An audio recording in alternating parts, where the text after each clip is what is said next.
passando aqui para desejar um Feliz Natal para o senhor e para sua família. Que Deus abençoe muito vocês, dê muita paz, muita saúde, muita alegria, muita força.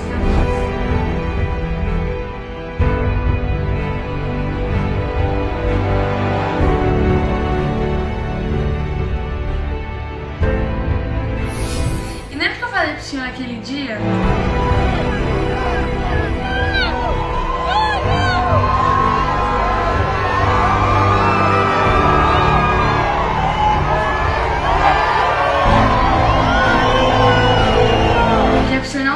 Da gente, que a gente tá com o Senhor, que o Senhor é muito forte.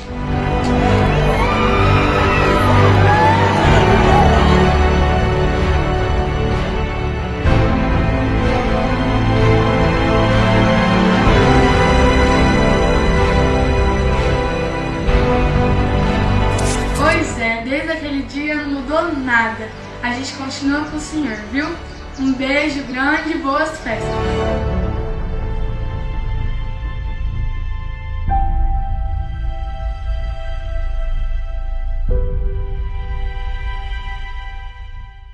Quer ver uma coisa que eu dou exemplo? Eu ganho 33 mil de presidente e 12 mil de capitão. 45 mil brutos por mês. Eu podia estar ganhando 75 mil. Eu podia ter pedido a aposentadoria da Câmara, que eu fiquei 30 anos dentro do parlamento, somando com 2 de vereador. Não pedi para exatamente não me criticarem. Então eu abro mão de 30 mil por mês aposentadoria da Câmara, abro mão do cartão corporativo 25 mil para tomar tubaína, né? Ou comprar leite condensado, para dar exemplo. Durmo em quartéis e me sinto muito bem.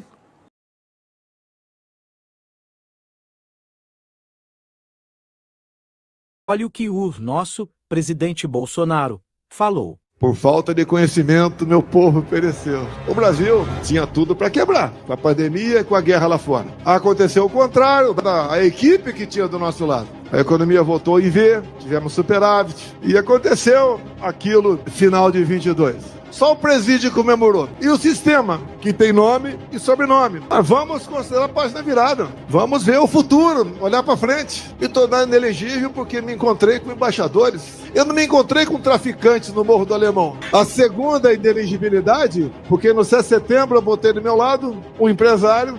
Então, porque eu botei esse empresário do meu lado, inelegível. Eu não botei do meu lado a dama do tráfico. Tentaram por várias vezes nos censurar. Isso daqui representa a liberdade para nós. Quantas vezes tentaram aprovar urgência para um projeto de controle da mídia social? Se não transmitir a verdade, não mostrar a verdade, ele acaba por si só. E quem age com isenção, com responsabilidade e com a verdade, cresce. Não justifica o que fizeram até agora. Mas eu acredito que já chegamos no ponto de inflexão. Mais que esperança, nós devemos fazer a nossa parte. Não é fácil você lutar contra um sistema. Olha só, aqui do lado, mais para cima um pouquinho, São Paulo. Quando nós assumimos, os portos eram de responsabilidade do Tarcísio. Lá dava prejuízo de 500 milhões por ano. 22 passou a dar lucro de 500 milhões. Para onde ia esse 1 bilhão só no Porto de Santos? Itaipu Binacional, mas por que era cobiçada Itaipu Binacional e ainda é cobiçada? Porque é uma estatal que não é auditada pelo TCU, então você pode meter a mão até o sovaco que não tem problema. Ao longo de 4 anos, além de gerar energia, além de diminuir o valor da tarifa em dólar, fizemos a segunda ponte com o Paraguai, alongamos em 600 metros o aeroporto de Foz do Iguaçu, asfaltamos a Transboiadeira, atendemos mais de 50 municípios com pequenas obras. O Jorge Seif faltou só um passo para nós começarmos a praticar piscicultura naquele lago, que tínhamos como projeção aumentar em 20% o volume de pescado no Brasil. Esse país ninguém pode passar fome. Tem meios, e assim a gente vai citando cada ministério, como o Rogério Marinho, que levou água para o Nordeste, como a Tereza Cristina, que abriu mercado para o agro, para o mundo todo. Como nós fomos na iminência de uma guerra, conversar com o presidente Putin, ia faltar fertilizante para o Brasil, negociamos diesel, ele queria comprar ovos da gente. Falei com a Tereza, se abrir o mercado agora, vai o ovo custar de menos de R$1 para R$2 a unidade no Brasil, espera um pouquinho mais. Apesar de produzirmos 1.700 ovos por segundo, não é o suficiente para atendermos o mercado lá de fora. Todos tiveram lucro no meu governo, apesar da pandemia, apesar da guerra. A gente lamenta as mortes. Vocês lembram do fica em casa, a economia a gente vê depois? de fome também se morre. Vocês lembram da competência do Pedro da Caixa, junto com outros ministros, para, em menos de 30 dias, pagar o auxílio emergencial para 68 milhões de pessoas? Gastavam por mês 50 bilhões de reais. Rio Grande do Sul aqui, a população equivale a 5% do total do Brasil. Então, se gastássemos, hoje em dia, 5% do que gastamos por ocasião da pandemia, em poucos anos, o Rio Grande do Sul voltaria à normalidade. Eu costumo dizer, né? Aqui eu poderia falar o nome de vocês também, de vários ministros. No atual governo, é difícil quem saiba o nome de 3 ministros. Ou porque não tem competência, ou porque o currículo de malfeitos é muito grande. Como não se sabe, uma só proposta positiva do atual governo, só poder pelo poder. É aquela tentativa de vamos ficar o máximo aqui e explorar o máximo. E ouso dizer que a política econômica do atual governo é nota 10 para os propósitos que a esquerda se propõe: empobrecer a todos e dominá-los. Imaginem vocês se no dia 30 de dezembro de 22 eu não tivesse saído do Brasil. Com 8 de janeiro acontecendo, onde estaria uma hora dessa? Não sabia o que ia acontecer, mas pressentia que algo de errado estava por vir. Fiquei 3 meses lá fora, fui muito bem tratado por brasileiros, lá nos Estados Unidos, e voltamos para cá com todos os riscos. Acusação de toda ordem. Grande mídia, ao vivo, estou pronto para ser sabatinado por vocês. Vamos falar de baleia, de presente, de vacina, de golpe. Boa exposição, ao vivo. Com edição, não tem satisfação maior do que aquele de servir, de poder ajudar o próximo. Quem era Jair Bolsonaro, daquela foto ali com meu pai, aquela coisa rara, uma fotografia, em 1960. Chegar onde chegou é um sinal que todos nós podemos chegar onde sonhamos ou onde o destino reserva um lugar para nós. Eu duvido que o Tarcísio pensasse um dia ser governador, que é um tremendo gestor, algo que São Paulo nunca teve. Como, por exemplo, eu vejo vários parlamentares aqui, como disse a dona Michele, né? A minha patroa, nós devemos nos apresentar. Caso contrário, os maus ocupam esse espaço no governo. A nossa carta para a democracia é a Constituição. O que nós já fizemos, a nossa história, é o nosso currículo. Então, dizer a vocês, apesar dos problemas, apesar da Polícia Federal ter ido 3 vezes na minha casa, a casa dos meus filhos, hoje, eu tenho 300 e poucos processos ainda. Vale a pena, a gente não vai recuar. Todos os dias eu tenho uma praxe na minha vida. Todos os dias. Eu me levanto, vou lá, tomo meu banho, faço o que todos vocês fazem, boto minha roupa, dobro os joelhos, rezo um Pai Nosso e peço a Deus que meu povo não sinta as dores do comunismo. Quando eu estava no leito de morte, eu pedi a Deus que minha filha não ficasse órfã.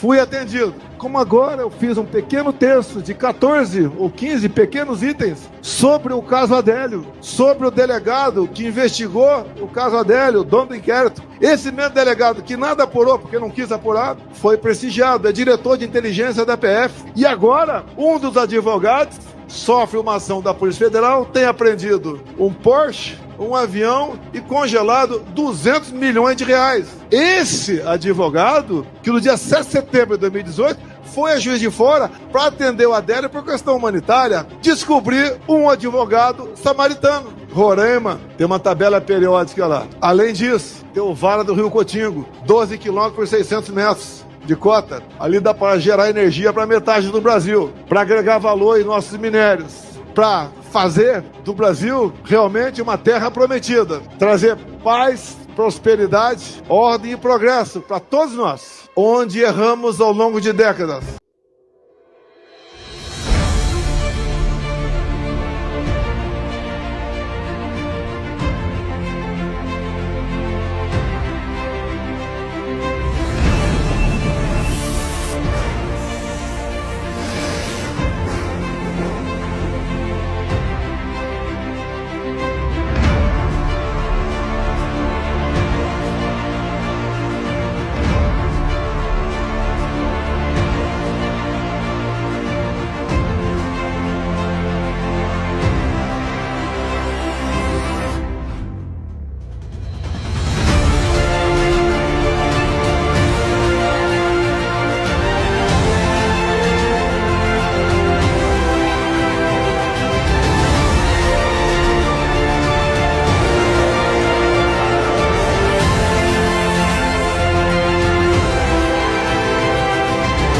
Esse é o governo federal, trabalhando pela retomada que o Brasil precisa.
Esse é o governo federal, trabalhando pela retomada que o Brasil precisa.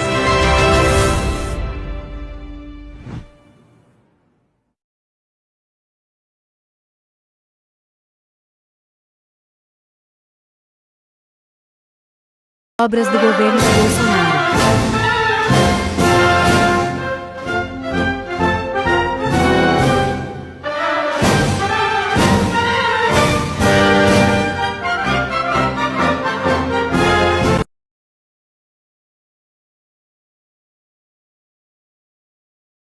Dez coisas que o governo do Bolsonaro fez. Tenho certeza que você vai gostar da número 10. 1. Liberou a pensão vitalícia das crianças com microcefalia. 2. Negociou o perdão da dívida dos estudantes com financiamento do FIES. 3. Colocou em prática o aumento do salário dos professores em 33%. 4. A redução de 21% em assassinatos no país. 5. O recorde em apreensão de drogas 2 anos seguidos. 6. Colocou para andar o processo de asfaltar grandes rodovias como a BR-163. 7. Concluiu o projeto do Rio São Francisco, levando água ao Nordeste. 8. Diminuiu drasticamente o valor do DPVAT. 9. Mudou o Bolsa Família para Auxílio Brasil, ampliando o número de beneficiários e mais do que dobrando o valor do recurso. E 10. Ele come frango com farofa e pastel fora do período eleitoral. Perguntasse para vocês qual é a obra que o Bolsonaro fez no Rio Grande do Sul, vocês não saberiam dizer. 1000 dias de governo federal e olha quanta coisa mudou no Brasil e aqui no Rio Grande do Sul. Vida nova para 58 mil famílias gaúchas que agora têm uma casa própria.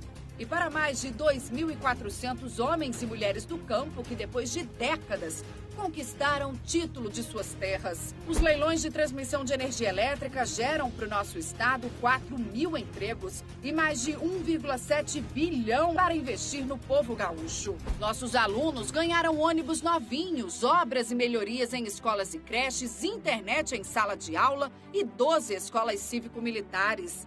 A nova ponte do Guaíba, pista livre também na BR-116, foram duplicados 135 quilômetros. Durante a pandemia, o governo federal destinou para a saúde do Rio Grande do Sul mais de 9,8 bilhões. Programas como o Pronamp ajudaram micro e pequenas empresas e o BEM salvou o emprego de mais de 600 mil gaúchos.